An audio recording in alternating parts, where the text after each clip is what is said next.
तुमच्या रोजच्या जगण्यातली विस्मयकारक माहिती जी ठरणारे तुमच्यासाठी महत्त्वाची.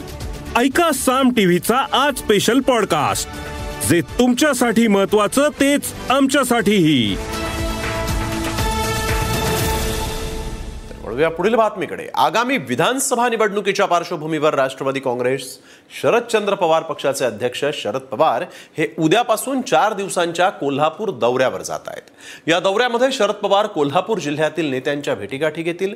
इतकंच नाही तर पवारांच्या उपस्थितीत सत्ताधारी पक्षातील दिग्गज नेते पवारांच्या पक्षामध्ये प्रवेश करणार आहेत.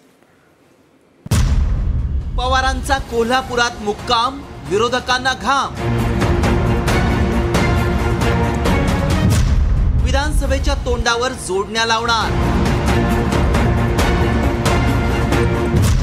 12 बडे नेते वाजवणार तुतारी. राष्ट्रवादी शरदचंद्र पवार पक्षाचे सर्वेसर्वा शरद पवार 4 दिवसांच्या कोल्हापूर दौऱ्यावर असणार आहेत. पश्चिम महाराष्ट्रात शरद पवारांचा सुरुवातीपासूनच दबदबा राहिलाय. मात्र राष्ट्रवादीतल्या फुटीनंतर पवारांनी कोल्हापूरचा गड कायम राखण्यासाठी कंबर कसली आहे. पवारांच्या कोल्हापूर दौऱ्याचा विरोधकांनी चांगलाच धसका घेतलाय.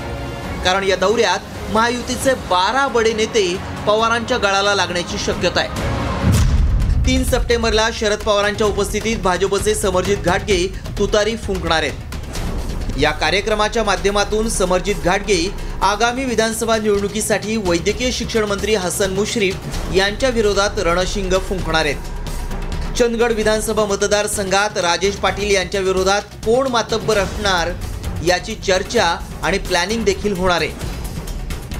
शिवाय राधानगरी विधानसभा मतदारसंघात कोणाला संधी मिळेल याचीही रणनीती ठरेल.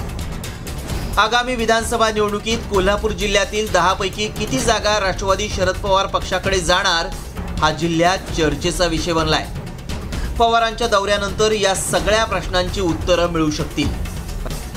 राजकारणात शरद पवार कधी काय करतील याचा नेम नाही. विरोधकांना गाफील ठेवून धोबी पछाड देण्यात पवार माहीर आहेत. आता कोल्हापूरच्या आखाड्यात ते नेमका कोणता डाव टाकतात हेच पाहायचंय. रिपोर्ट साम टीव्ही.